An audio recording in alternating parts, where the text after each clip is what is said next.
On today's episode of the Who Is This podcast, we chat with the guys responsible for keeping our eyeballs healthy.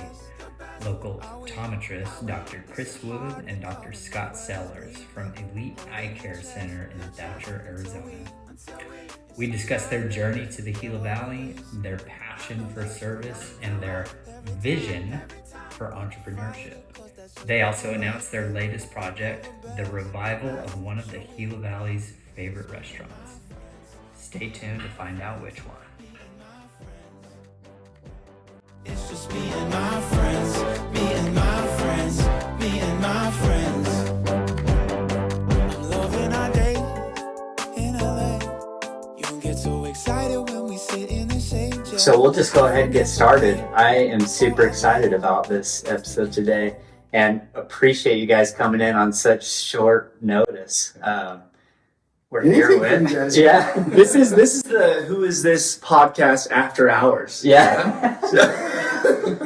The first one we filmed in the evening, but we're happy to do it. Yeah. So It's the only time you'll catch me, so that's good. That's what we're all about, is catering to you guys. So That's awesome. So we're here. We're here with Dr. Scott Sellers and Dr. Chris Wood, and you guys are the co-owners, or I guess shouldn't assume your business structure, but at Elite Eye Care Center. Correct. And we'll get into that. But again, appreciate you guys coming in today. I want to give Brant Woods a shout out. He sent me a message today and said, "Hey, I was thinking about your podcast, and these guys would be great guests," and told me a little bit about kind of what some of the things that you guys are doing. How crazy they are. Yeah, would be great guests. And so which that's cool with Brant, which Brant hasn't been on yet. We're working on scheduling. He's on. But shout out to Brant for turning us on to you guys, because I don't know why we didn't think of it ourselves. Yeah. It's cool. I'll say most of our guests that we've had on so far have been, people that were born and raised here and have, lived here all their lives. You guys are kind of transplants, and so that's kind of what I wanted to hear But about. now we bleed I green. feel- yeah. We bleed green. Davis calls them transplants. I call you outsiders. Same thing. Just So I kind of want to We're get very into that. adaptable. So I'll start with you, Scott. Is it okay if I call you Scott? Yeah, for sure. Yeah. I know you by many different names, but I'll No, call you man, Scott. I don't have that doctor complex, so Yeah. So it's doctors. yeah. So how did you end up in the Gila Valley? Oh man, we might have to do a whole episode on that. Actually, so I was working for Southwestern Eye Center, which used to be up here, and I was working in their Casa Grande office and had just blown up their operations there as far as just doubling their number of patients and everything like that. And so things were going really good, but I've kind of always been a victim of my own success. And so I started out seeing 25 patients a day there. And then within a few years, they had me up to 45 to 50 patients a day, sometimes even 55 patients in a day. And it got insane. Yeah. It got insane. So I was there. My lunches would exist for like 2 minutes is all I had, because I already had patients up for my afternoon. So I'd run to my desk, get a Snickers bar, and run back and see patients, and then I'd get out late. So it's not a life that you want to live forever, And so the pay was good, but it just got to be too much, and my shoulder was killing me all the time. My neck was killing me, my back.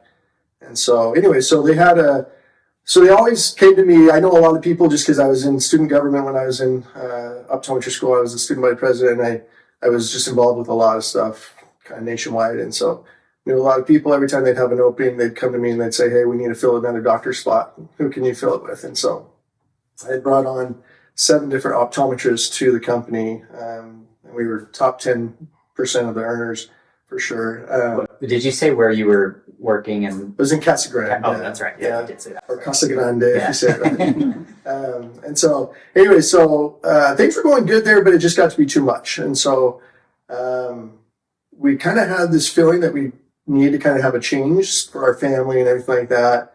And I never thought I'd want to be in a small town, to be honest. I grew up in Mesa and thought that's where I wanted to raise my kids.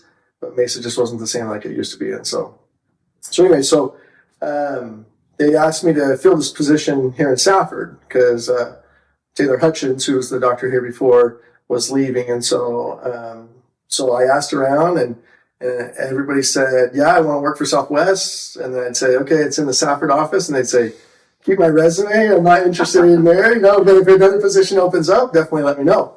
And so I thought, that's weird. Why is everyone hating on Safford so much? Real quick, did you have any? Had you heard about Safford? Like So any ties here whatsoever? We had come just for the temple dedication in 2010. We had come for the temple dedication. So we came to the temple portion, hadn't made it into Thatcher or Safford, and went right back, And so no, I had no ties whatsoever. No ties whatsoever. And I thought, man, that's weird. Why is everyone hating on this place so much? It must be a dump. And so, anyway, so we're in one of my favorite places, Rocky Point. We go down there all the time, especially when we lived in Casa Grande. And so we're with our best friends down there.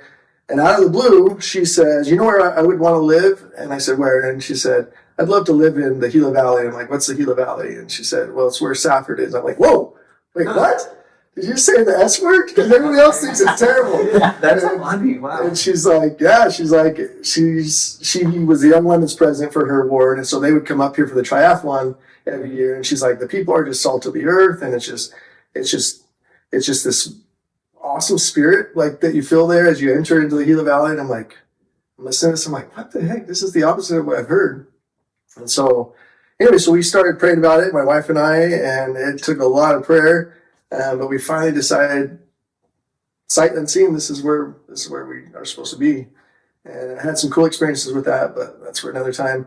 But anyway, so we told our company, Southwest, that we were going to take the position up here. And they thought we were crazy. Everyone was calling me from admin. They're like, are you nuts? Like, you're going to be losing a ton of money. We were looking at taking about a $60,000 pay cut. Oh, wow. So it was a big choice. It was a big deal to come up here. And so we decided to go for it. Came up here. The doctor was seeing 20 patients a day. Within a year's time, I had him up to seeing 30. Well, we were supposed to stop at 30 patients a day. And after we were booking out 4 months at 30 patients a day, they pushed me back up to 40 to 45 patients a day. And I said, hey, that's not what we agreed on. Can I interrupt really quick? So you mentioned that a couple times, and you've been really good at increasing production for the company that you're working for. How are you doing that? Because are you advertising? Are you just talking to people? Are you just doing such a good job that they're telling people about you? Because I mean, I don't see a eye doctor as like a sales type position, but that's something that obviously you have to think about. So what were you doing to increase those numbers so much? So just real quick. No, absolutely. So my recipe has always been old school, the old school approach, And so back in the day, you wanted patients to come to your clinic, you treat them like family. And so that's literally what we do. And that's what our motto is in our office. Oftentimes we have meetings together as an office. And one of the things I tell them is I say, hey, from the moment they call, from the moment they walk in the door, greet them with a smile, make them feel like they're a friend already. But the most important thing is by the time they leave, make them feel like family. And that's what we do at the practice. And that's what I've always done. And so it just grows like wildfire because people love being treated with respect and actually with a doctor that cares, And so no offense to doctors, but some doctors just get so caught up in the busyness of it that they lose touch with why they did it in the first place, why they became a doctor in the first place. When you hear people say all the time, talk about the bedside manner of a doctor. They're a really good doctor, but his bedside manner isn't that great. Right. Okay, that makes sense. So why it would go. Yeah. So when you combine the two, it becomes a secret for success. Well, I think especially in a town like this, you've got to know them by the first name when they come in. It's crucial. I think that's how people want to feel, like you said. And I'm great with faces. I'll be honest. I'm terrible with names, but I'm great with faces. Yeah. If I saw you as a patient 5 years ago and you come in my chair, I'll remember you. And I'll say, hey, how's it going? And they're like, you don't remember. I'm like, no, I remember you have this going on, or you have your child doing this, and they're like blown away. So he knows anybody and everybody. He's like, oh, how's it going? So that point, when I called Chris today and I said, hey, this is Davis Kim, he's like, oh, hey, David. I haven't seen an eye doctor since I saw Chris, and it was while I was at Verizon still. It's been over 5 years ago. So I was totally impressed with knowing who I was for one. So Yeah. anyway, Yeah. No, well, your parents live down the street. It's true, but- So I know that. I seen you in a golf cart. Yeah. We need to soup up your golf Yeah, cart. he's got a golf cart too. We gotta soup it up, but yeah. So I had a motorcycle for a short time, and there's this motorcycle club thing where when you drive by another motorcycle, you put your two fingers out like this. I thought it was the coolest thing in the world. Like I felt like I was part of this cool club. it's You guys gotta have something that's a golf cart Oh yeah. sign or something like you guys do. Oh yeah. That'd be funny. We'll come up with one after. Yeah. Anyway, sorry. But no, yeah. So and small towns especially, that's how it works. You know, I mean, people know each other.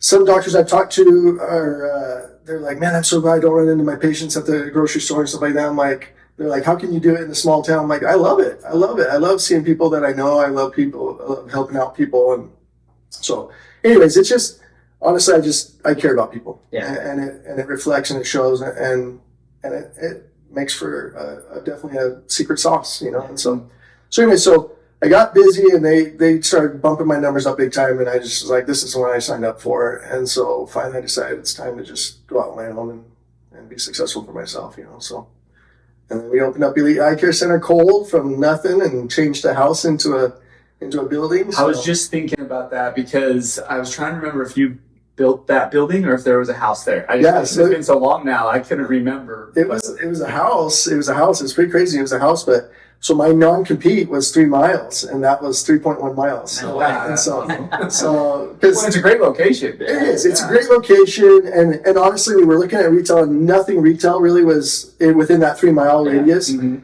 And then my wife came home one day. She said, "I don't ever come home this way, taking the kids to school." And she said, "I came home this other way because I had a prompting to feel like I should." And I saw that house for some. I thought, let's turn it into an office. And I thought, that's a wild idea, but yeah, let's do it. That's got to be what, like 8 years ago now. That was 8 years ago. Yeah, and the only reason Has it really been? Yeah, I know, it's crazy. the only reason I know that is because at the time when you were building it, I was actually working for the town of Thatcher, and so Yeah. Oh yeah. I helped make the parking lot. Yeah, yeah, you helped my Played sidewalks. a big role in that parking lot, man.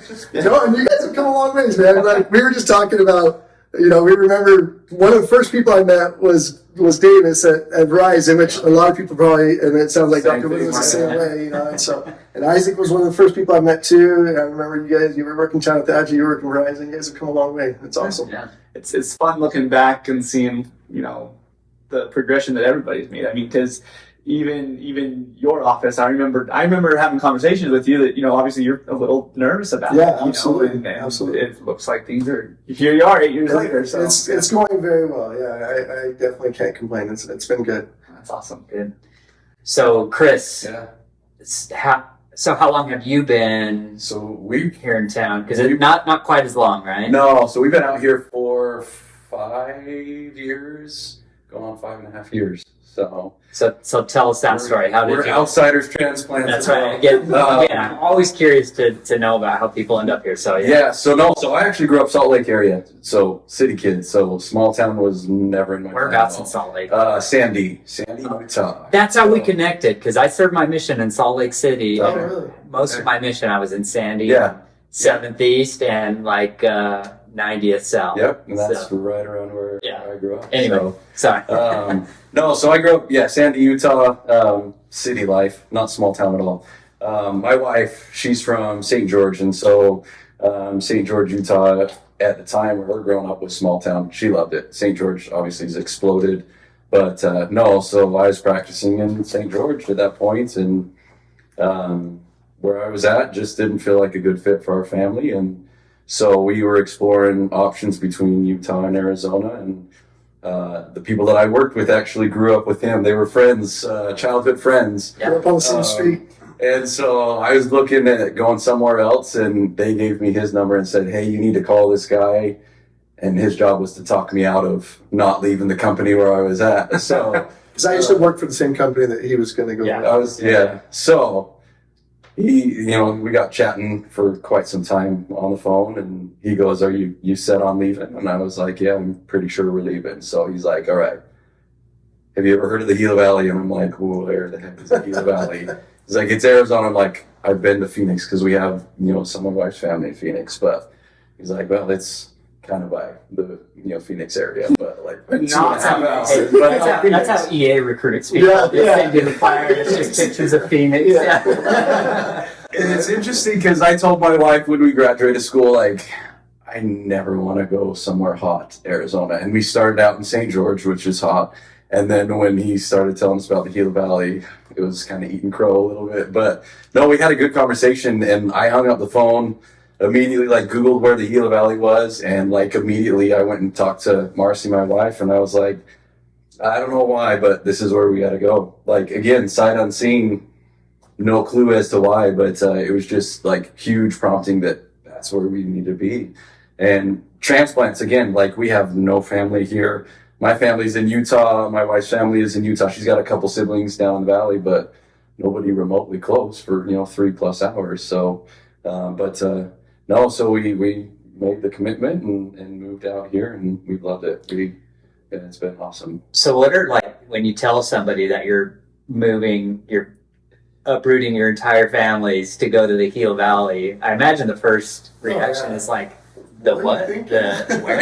I think my parents have questioned a couple times when we've made moves, like, are you sure you want to do this? And it's like, I don't know, I feel strongly about it. I don't know why, but yeah, we're going to go for it. If it doesn't work out, then it doesn't work out. But if it does, we're going to go with it, And no, we felt really strongly. And even though like it was totally off our radar because of the strong feelings that we felt, we were like, this is where we need to be, And looking back, like hindsight is 20/20, but looking back, like honestly, the move that we made ended up being like a year before COVID, and talking with the doctors where we were at, like it was a huge, huge blessing being out here of the circumstances that we had, both at, the private practice, and we both work out at the res, like it took care of us. Whereas where we had been, we would have been in trouble with it. Mm-hmm. So I don't know, you just look back and just many different things that you go, okay, this is where we need to be. Yeah, it's so crazy how things like that fall into place, and you don't realize it's happening as it's happening. Right. But you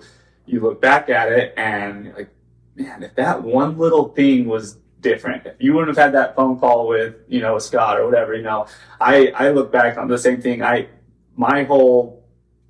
Me ending up here basically came down to my friend happened to be at my house or my apartment in Phoenix when somebody called him asking him if he was interested in a job, which had nothing to do with loans, but it was involved with the person that I work for now. Like, so anyways, it's just that, like, it literally does go to that one chance that he was at my house when that phone call was made. Like, so I love stories like that, especially people coming into the Gila Valley that have no ties whatsoever, because that's pretty rare. Yeah.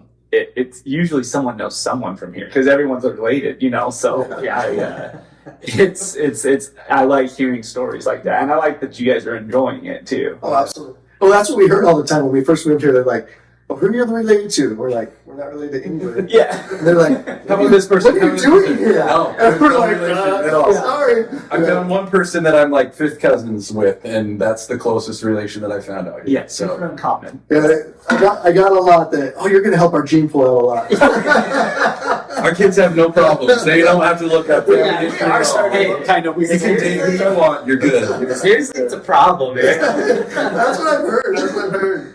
But I hear this story that we have from so many transplants. Like, it's crazy how often I hear it. It's crazy, like when people just say, I don't know what it was, but I was just drawn to come to the Gila Valley. Sight unseen, there's just this pull, and it's so cool because this place is special, man.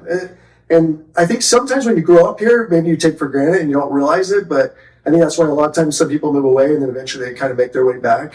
And so, because it's awesome, man. This place is awesome. That's my brother. I've told this story, but my brothers-in-law make fun of my mother-in-law. She's from Texas, has a thick Texas accent, but she'll talk about the Gila Valley. And she'll be like, "Y'all, it's special." You go there and you just feel it's special. It is. It's a cool place. My wife does a better impression, by the way. I'm guilty of that.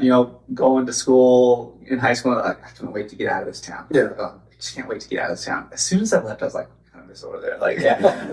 I couldn't wait to get back. So it really is. It's a great place to raise a family. Oh, absolutely. Now, and on that note of all of everyone being related and everyone, we've talked about this before too, but I imagine it could be pretty difficult for someone that's trying to integrate themselves into that, because like me, for example, I'm not super social with anyone, other than at work and stuff. And whenever I do stuff, I'm doing it with my family, whenever we're hanging out. So I think sometimes it's hard for people to kind of tap into that. Did you guys experience any of that sort of thing? So honestly, when we moved out here, we were told like a lot of families are closed, like it's hard to fit in the niche like with it, and we experienced the complete opposite. That's awesome. And honestly, like our ward is one huge family. They're like, and they were very welcoming, very inviting with it, and honestly, like we felt part. Like, even around Thanksgiving, like there's been one year where we've been out here, and we've joined kind of up, and it's been awesome. Like we feel like family out here, even though we have no blood family, with it. That's good. That's awesome. So my daughter was in high school. She was just starting high school when we came, and it was pretty rough on her. And so because they have those friend groups, and they all grew up together. Yeah. And so she went through a really rough time for a couple of years, and then found some good friends. But it was tough. Most of my other kids were kind of younger, so it wasn't as bad. They were able to kind of blend in, and stuff like that. But yeah, I think especially for high schoolers and stuff like that, it's hard. It really is. I think we kind of have a little bit of a bad rap because of that. I don't think anyone does it intentionally. It's just, kids are kids. Kids are mean, and but.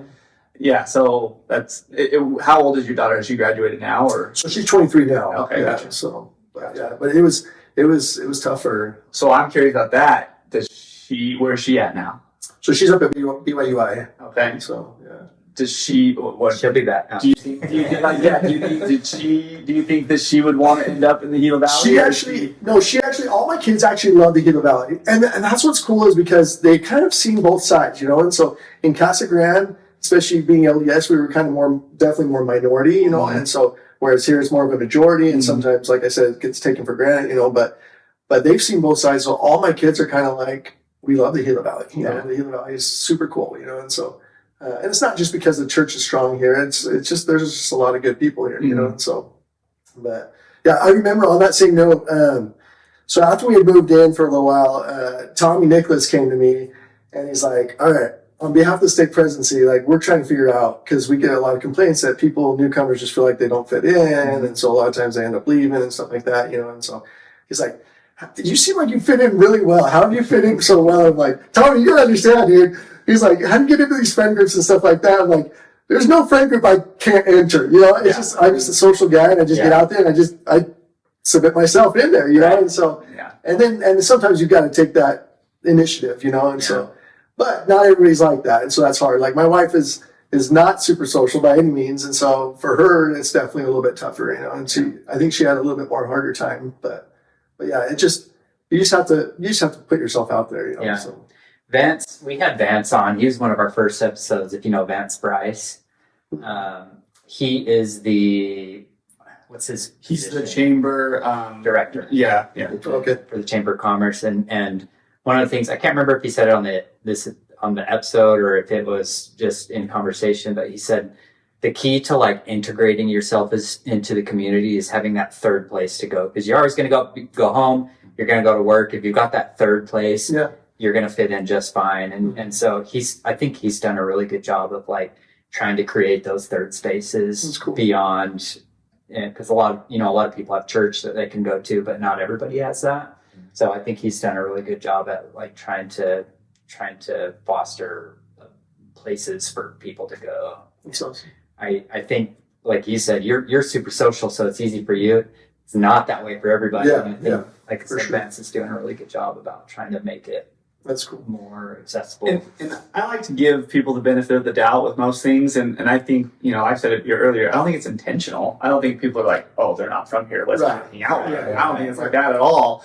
But I could see how it could come across that way when someone's trying, like, "Oh, why didn't I get that invite?" Or like you have these lifelong relationships and friendships, and so I totally get it. I mean, from an outsider perspective, I totally get it. And so, but it doesn't mean you can't jump in on the action and have some fun. And so Anyway, enough about the heel. I'm just kidding. No, another reason I was super excited about you guys coming in is Which a lot of people will be excited about this. yeah. So you guys have a big project that you're working on. Can you tell us a little bit about that? Yeah. Go for it. Okay. We're reopening La Paloma. Yes. So yeah, no, we're excited for it. A lot of people looked at us and go, "What are two eye doctors doing opening a restaurant?" And like our answer is, "Why not?" Like, you know. And honestly, I mean, there's things that we've come to love here in the Valley. Lots of different things with it, and there's a lot of history here with it as well. And I was thinking about this because I knew that you would ask, but. No, I was thinking about like, why not with it? But at the same time, I mean, being eye doctors, we do it because we have a passion for it. We love it, you know, and the interaction that you have with people is special, especially once they become family and you can make a difference in their lives. I like food. I feel like food is another way that you can connect. And I'm no chef by any means, but even as we've been talking to people about, you know, reopening La Paloma, just their excitement and that connection, like there's history and it's just, I don't know. I'm excited for it. It's rewarding with it. So I don't know. It's got to be one of the oldest restaurants. Yeah, I think it was built in the 1950s. Yeah. So the building is old. So we talked to one of the main cooks that would come in. She recently passed away. Carmen was her name, right? Yeah. She recently passed away about a month ago. Her daughter came in while we were there, kind of doing some cleanup and stuff like that. And she was telling us some history and pretty amazing history on it. It's pretty cool. So started out with just a trailer, and then they just kind of started adding on, and it does have a really rich history, which is really cool. Honestly, I mean, I don't think we were necessarily looking to open up a restaurant. We had kind of kicked around the idea. We're always kind of thinking about what can we bring to the Gila Valley, because we love the Gila Valley, and so I think it's always exciting to say, you know, how can we make it better, you know, and so when La Paloma closed down, it was kind of sad because, you know, we only have so many restaurants, and so it's kind of nice having the extra options. And so one of the guys that kind of got us into it, we had been talking with Mike Thompson, who owns Mike's Grill there in Pima, and we had been, you know, like kicking around the idea, you know, I love pizza, fish, and chips, and so I was like, what if we bring up pizza, fish, and chips here, you know, something different, you know, and so, but then after La Paloma's been closed for so long, he came to us and he's like, hey, what do you guys think about this? And we're like, yeah, it might work. It's hard for me to make the decision because I know a lot of people here in the Gila Valley, and I know the owners of La Casita, I know the owners of Casa Mañana, and so I'm like, you know, I hope they don't get offended by, you know, us opening up. And our goal is not to compete with them. Our goal is just to provide an awesome experience. Just, we've enjoyed providing a special experience that most people don't get necessarily in the Gila Valley with the eye exams and stuff like that. And so we wanted to do the same thing with the restaurant, you know, so.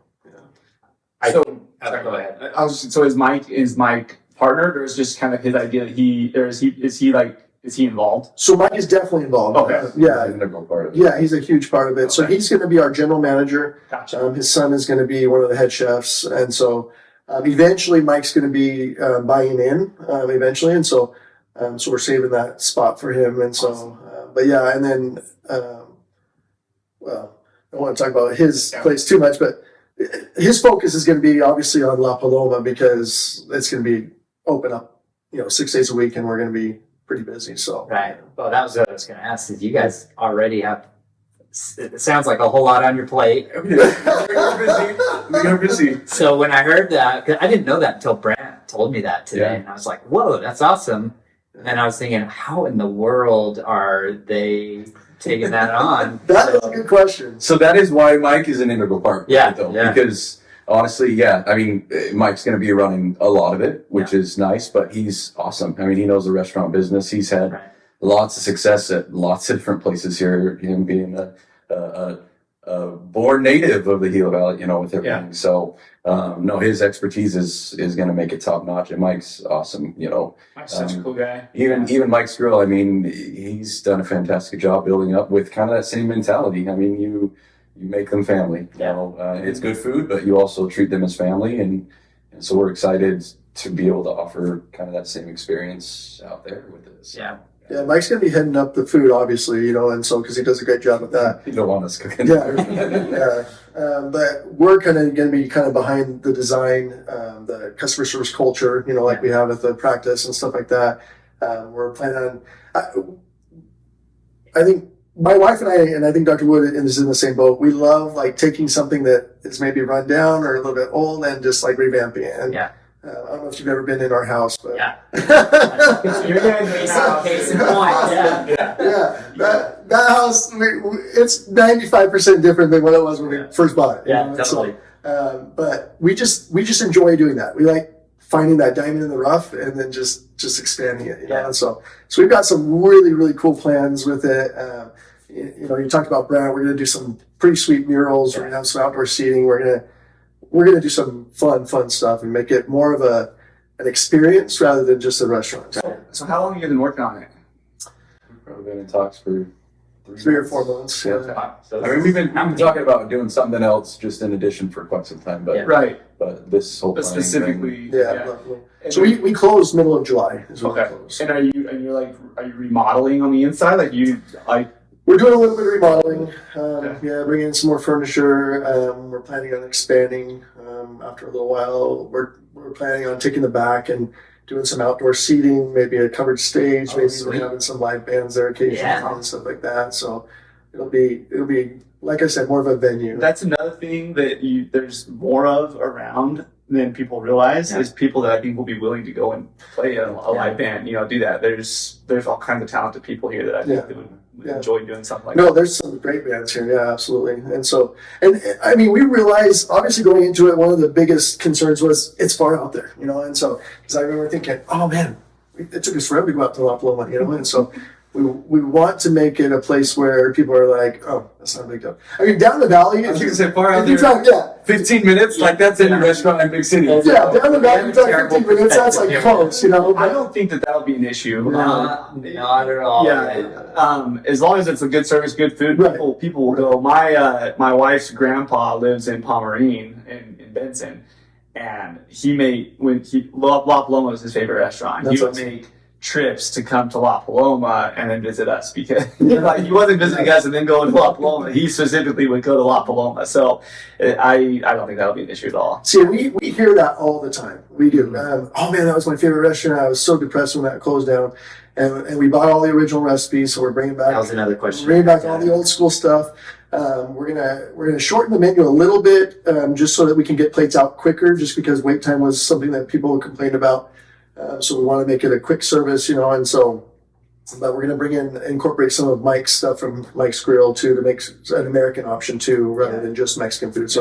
So that when families are coming out, if someone doesn't necessarily want Mexican food and everyone else does, they have options. So. I had a specific experience at La Paloma this was probably 2 or 3 years ago, not too long ago, but it was when I was working in that mortgage, we like to do different raffles or fun things with the community, and one of the prizes it was like a fantasy football pick'em that we were doing with a lot of different companies. But anyways, the prize one week was a La Paloma gift card. Cool. So I went to get the gift card. I seriously stood there for 45 minutes, Yeah. and I was like, I'm leaving.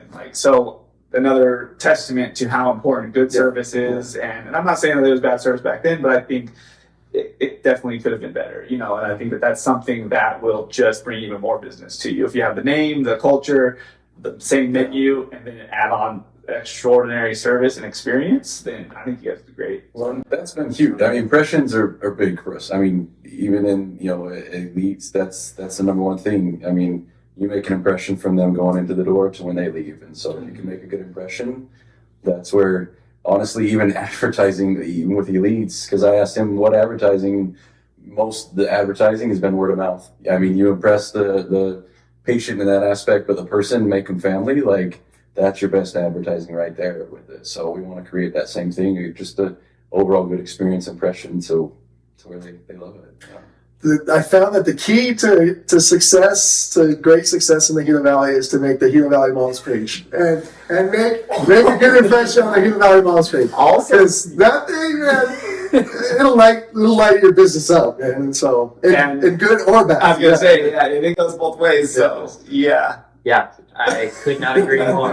That is the make or break on or could be on any business. So good on you, Gila Valley moms. Yeah. I can't, even though I'm not I can't be a person on there. So I have no idea who was in charge of that. I'm sure there's a few different people. I don't know. But if they were smart, they would create I'm not saying they're not smart. I'm not saying you're not smart. I'm saying there's an idea that you might want to think about doing is creating a Gila Valley Moms approved, like official stamp that businesses No could joke, put on their window. Because I tell you, I swear that would So this is an episode of Parks and Rec. We're not going for Michelin stars. We're going for Gila Valley moms. Gila Valley mom stars. That's it. Yeah. No, but seriously, don't joke. And I mean, if you look at our reviews, we've got I think we're up to 540 or something like that, 5-star reviews, and so for Elite, and that same culture of just taking care of the client, taking care of the patient, that's what we hope to mimic, with the restaurant too. So That's awesome. So, what's the timeline? What are we looking at? Do we have a grand opening? Do we have a soft opening? What's Kind of a soft opening at this point, so we're definitely eyeballing early September. wow? So it's coming up quick. Yeah, we're actually meeting out there last night and talking through things, and we've got a little bit of work still to do with it, but we're hoping. I mean, we're doing some cooking in there, and we're hoping to get some. Well, I say family, but none of us have family up here, but we're hoping to get some select couples in there to do kind of a little trial run through with staff. But we're hiring staff. I mean, if you're looking for volunteers, yeah, you guys are welcome to come. We'll invite you. But I mean September. We're looking 3 weeks down the road. Yeah, that's right around the corner. Kind of a soft opening with it, and then I mean he was talking about some future plans with it. We're looking, maybe more of a bigger renovation, 6 to 8 months down the road with things. But Gotcha. But we definitely, I mean, we want to get it open. We're excited. So people are excited. We want to start getting good food out there. So I just have a question. Have you run into a lot of negativity about entering the food industry? And if so, how have you been able to push that aside? Not let it. Because I feel like a lot of people that have been in the food industry have a lot of them have nothing but bad things to say, but I've found that it's been a lot of people that haven't succeeded in the Right. food industry. And that's really the key to success. Honestly, the biggest negativity that we ran into is when we started looking at financing from banks. And so I would call some banks and some bankers that I knew, and I'd say, hey, I'm looking at getting a business loan. And they're like, oh, sweet. Yeah, we'd be happy to help you. You open up a new clinic. I'm like, no, actually, I'm opening up a restaurant. And they're like, you realize that people that come from outside the restaurant industry that open up a restaurant, it's a super high fail rate. I'm like, no, I get that. But I said, we've got an all-star on our team to help us out with that, and that really, we wouldn't be doing this if we didn't have Mike Thompson on our team, and so listening to Mike talk about food gets you excited, and so he's so passionate about what he's doing and just pleasing people through food that I'm like, it's hard not to get on the bandwagon and say, okay, this is going to work. We can make this work. So, Have you had any challenges yet as you've? Yes. I think there's always challenges no matter what you look into, but there has been, absolutely. Yes. So Mike estimated what he thought it would cost to get this place open, and it's blown past that by quite a bit. Yeah. And so it takes a lot to open a restaurant. What we're finding. And you don't realize how much some of these utility places want for a down security deposit. It's like, are you kidding me? Yeah. And so but so it's exciting, but it's a little bit nerve-wracking too at the same time. So one of the things that you hear about here, especially, is finding good employees, because you have to compete with the mine. Yeah. Have you guys run into anything like that, or have you started staffing yet? So that's always a problem. Yeah. I mean, we're working on staff, and we run into that issue over the Yeah, years I as well. imagine. So, Well, let me just share an experience. Yeah, go for it. Okay. So we had this awesome optician that was great.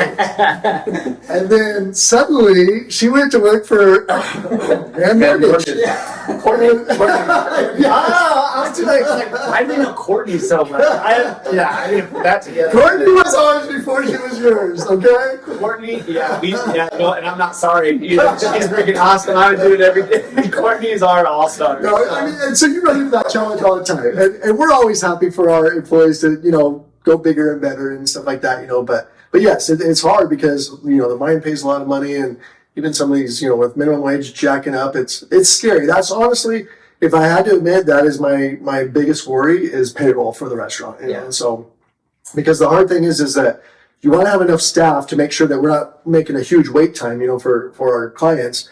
But you don't want to have too much staff either, because then you're just bleeding money. And so there's this fine medium to try to figure out the balance. Yeah. So, Which again, I think Mike is going to be. I think Mike will be a great with that, big help. Well, and I think honestly with staff too, I mean, we've got a great staff where we're at. You create that culture, not only with your patients, clients, whatever, you create that culture within your staff. You find the right fits that are going to, one, represent you well in what you're trying to do as your vision with things. And then, I mean, they buy into that, and you do it all together. I mean, it's teamwork. It's from the dishwasher to, the people meeting. It's a collaborative effort overall with it. And so finding those people, I think that also helps them to want to stay. I mean, if you enjoy what you do, pay's obviously important, but if they enjoy what they do, they're gonna want to stay. Well, that's so true. I mean, we've had a fair amount of employees that we've had come from other practices that have been let go and stuff like that. That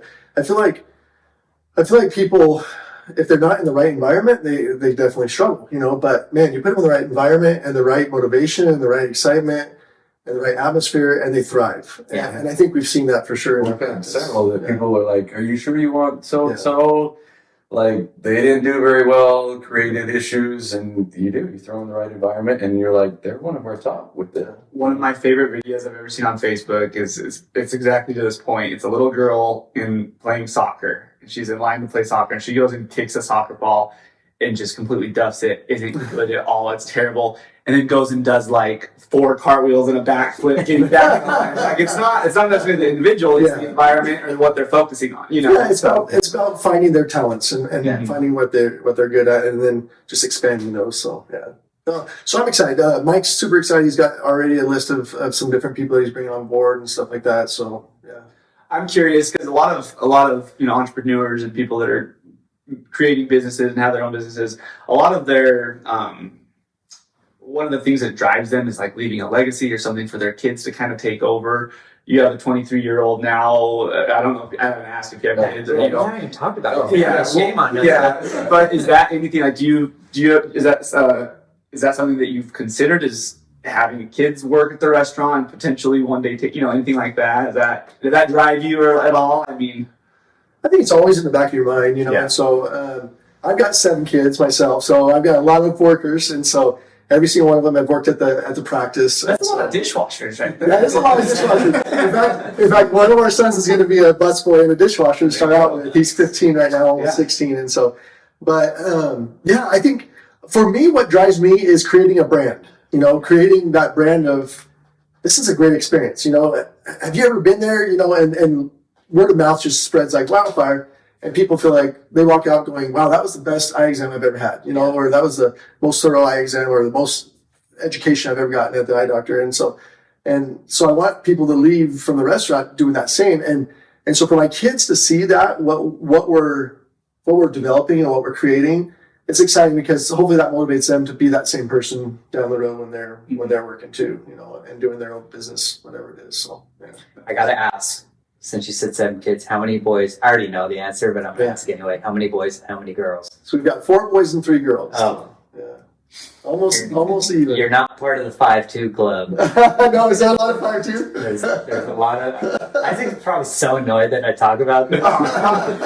No. There's a lot of families here with 5 boys and 2 girls. Yeah. Okay. My family is 5 boys and 2 girls. That's too funny. You need to make a shirt. I know.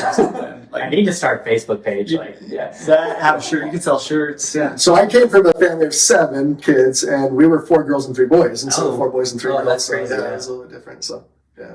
And Chris? So we got 3 kids. 3 kids. Yeah. So, and they're not on the younger side anymore. So, no, we've got 3 kids. One's now into 8th grade, and we've got a 4th grader, and then our little boy, he just turned 3. So, Oh, no way. there's a big gap between 2nd and 3rd. Yeah. But no, they're excited to, they've expressed interest of wanting to work, stuff like that. But our bigger thing is me and my wife, we want to just teach them good principles of what hard work can pay off, with it. And whether that's in any environment, if they want to come work wherever we're at, or just be able to see, different aspects of it. It's super rewarding. I mean, even at the eye clinic, I go in sometimes after hours to see a patient, emergency patient, and I'll take my 9-year-old with me, and she's in there chatting with the old people, chatting with the spouse while I'm looking at the other person, and absolutely just loving it. Like she'll ask me, "Hey, can I go over to the clinic with you?" I'm like, "Sure, come on over."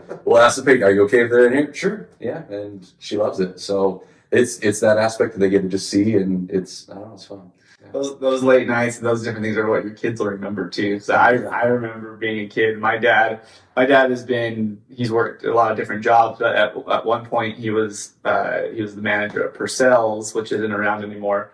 It was a tire shop, but I remember going to his office with him late at night because he had to work on something. And for whatever reason, that's just the coolest thing. Going to Dad's office at night when you should be at home in bed or with the other kids or whatever. But so that's cool that they're able to experience that with you guys. Yeah.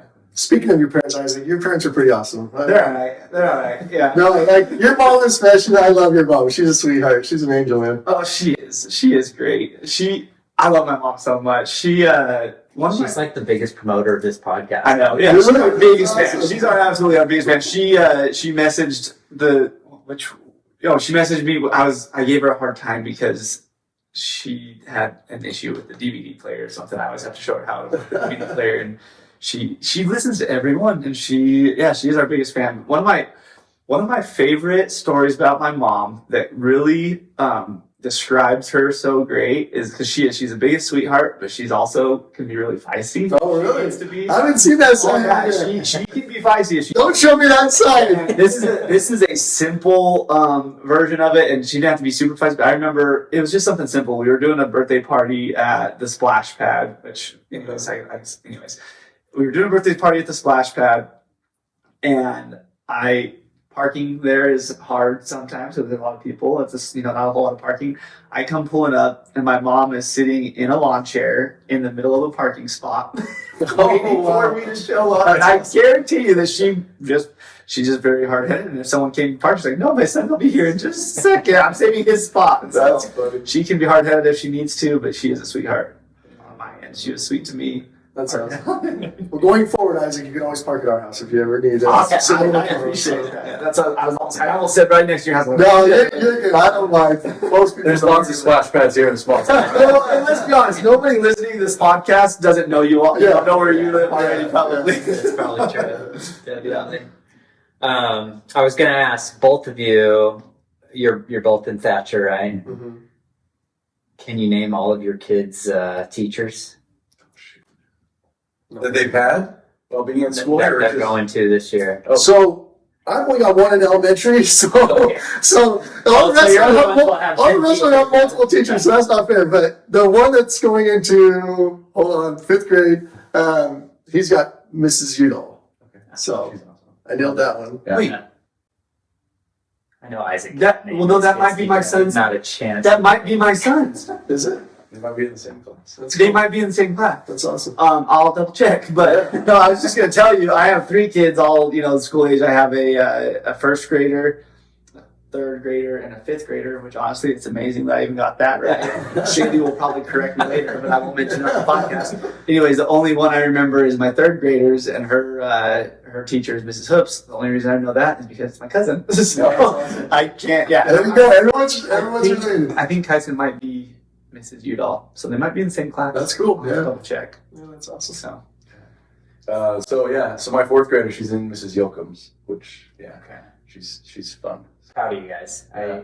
I saw a video the other day, and I was like, I wonder if these guys could name their teachers. Yeah, I know the 8th grade, but that's because I know a lot of the teachers that are there, and so they've been super excited for my daughter to get into 8th grade, so she can now be in some of theirs. So that's I know them in other aspects. Yeah.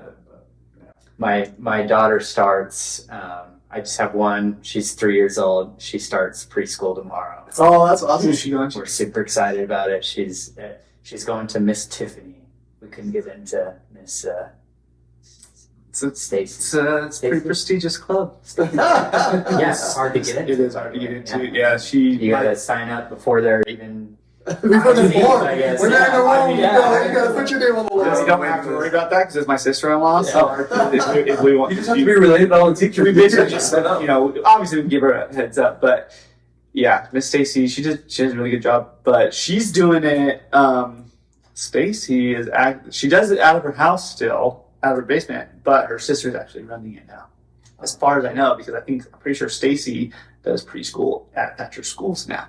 Something like that. Oh yeah, I heard I might be that. completely wrong about all of this. I think you're right. but that's how I understand it in my mind. So, yeah. Anyway, awesome. Well, I could not be more excited for La Paloma coming back.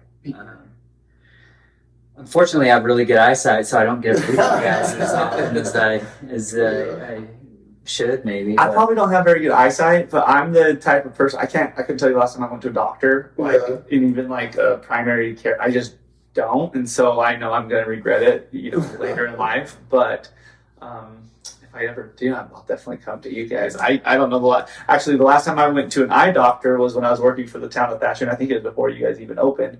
I was tying rebar. I was gonna say you probably got a piece of something in your. Yeah, I was tying rebar, and the wire that you use, it popped up or something and scratched my eye and was super painful. And for like the next year, whenever I was driving, anytime like any lights at all, there's like a glow around it, but it doesn't do it anymore. So That's good. I've healed, So but you're back to good enough. I'm as far as I know, yeah. I'll say I went to an eye doctor in 2012. It was in Provo, and the guy gave me a prescription. It's like, okay, I guess I need glasses, and so I wore glasses for a while. I was like, I don't think I really need these. And then fast forward another 5 years, I got good eye insurance again. So I went and saw Chris, and Chris was like, you don't need glasses.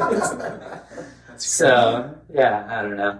You pick your eye doctors wisely. I know. When I was a kid, I had glasses for like a semester of school once, and the only reason I had it because growing up, I got extremely bad migraines. Yeah. Like I would wake up in the middle of the night with like a migraine, so they were trying to figure out what was causing it. Like maybe it's his eyes, so they had to wear glasses. It didn't fix anything. I I eventually think grew that's out why of I it. went in Provo. Really? Because I was getting headaches. Yeah. But I think it was just because I went from EA to BYU, which is two totally different worlds. And- Yeah. Yeah. Yeah. Anyway, cool. Do you guys have anything else that you wanted to share about either business or personally or anything? I mean, now's your chance. No. No, I'll just say, honestly, sincerely, we love being in the Gila Valley. I mean, it's a place like no other place that we've ever been. We've lived in a lot of different places, and it's just, we love the people. We love serving the people, and taking care of them. And so this is an exciting new way to continue to serve them and hopefully build some good, long-lasting memories for them. So through food. So That's awesome. I'm stoked. When I was walking out the door, because Shaylee knew I was going to do the podcast, and then right before I was like, "Oh yeah, you're going to love this one," because she loves La Paloma too. So Does she know what it's about yet? Or yeah, I told her. I told her that it was. I was like, "Yeah, they're reopening La Paloma." She's like, "Really?" I was like, "Yeah." So Yeah. I think that's going to be a reaction of a lot of yeah, Yeah. I'm excited. That's how we should promote it. Big surprise. You can't miss this one. Don't mention it. But don't mention Yeah, it. yeah, You gotta listen. There we you go. just have to make sure they don't tune out after like 2 minutes. They're like, oh, they're right. We've already seen that. No, again, seriously, thank you guys so much for coming in and doing it on such short notice. Yeah. But we couldn't be more excited for it. So, and Thank you. congratulations. Yeah, Thank you. Super, Thank you. super Appreciate excited. that. And inspiring to see what you guys are doing, coming from, not being from here originally. So, I will also, I'm going to add really quick. Me and Davis talk about ideas all the time, like what we should do. Yeah. We never do it. So that's very admirable, and it's something that I wish that I had more faith in myself to, have an idea and actually go through with it, because it is, I'm sure it's, We've had about 100 of them. yeah, maybe Davis. I'm always just like, yeah, good idea. That was his pitch to move out here. Hey, you want to open a restaurant? I was like, let's do that. Then we'll look at the restaurant. Yeah. No, what's funny is, and it's ironic that it happened today, but while I was at San Carlos at the cafeteria eating lunch, it was Chinese day, and so they had some fortune cookies, and so I love opening my fortune, and it says, "Don't think, just do it." And I'm like, well, that's like how I live my life. You know, it's just like sometimes I bite out more than I can chew, and sometimes I get into a bigger mess than I can imagine. But But it seemed to always work out. yeah, it works out, and it's fun in the learning process. You know, I love learning. I mean, I feel like I tell everybody this, that after remodeling our house, we did a lot of it ourselves. I feel like if optometry didn't work out, I could always be an electrician, because honestly, I tell you, when I got my YouTube degree in electrician, you know, because I spent hours and hours doing that. But it's just fun to learn new things and develop new things and just watch them grow and expand and hopefully get big, you know. So I love the don't think, just do, because I mean, so many times if you think about it too much, you're not going to do it. I mean, when I was working for the town of Thatcher, that was a good job. It was a really good job. It had great benefits. It was something that when I took the job, I was like, yeah, I mean, because Thatcher, there's not a ton of options. You know, there's not a ton of jobs here. So I had a good job, and I figured when I took it, I was like, yeah, I'll probably retire here. I'll probably be here the rest of my life. Arizona State retirement, great benefits. I started kind of getting into this, and I had people telling me, like, don't do it. Don't quit the town. Like, people really close to me. And it was kind of one of those things where I was like, I think I would regret it more if 10 years from now I was still doing this, which again, there's nothing wrong with that, but the opportunity. So yeah, don't think, just do. Saying that we like to say around here all the time is we build the runway as the plane's taking off sometimes. Yeah. You know, you kind of just figure it out as you go. And I feel like most success stories are that way. You know, you've got to you got to move forward with, David says this, you know, in our meetings sometimes, move forward in the faith, not fear. You know, you've got to just do your best and hope it all works out. Well, and I love, because you know, there's that quote that says faith expels all fear. You know, and sometimes it's the hardest thing to have faith in yourself. You know, just trust that, hey, you're gonna be okay. You know, just, you have talents, you have abilities and skills. Go out there and do it. Yeah. So Absolutely. I think that's a good Place to end it on. Yeah.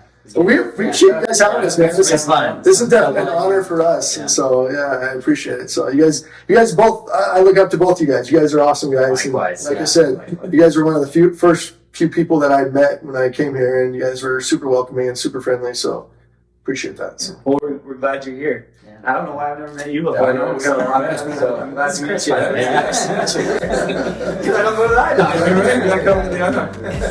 Yeah. Awesome. Thank you. Thanks, guys. Like Gucci.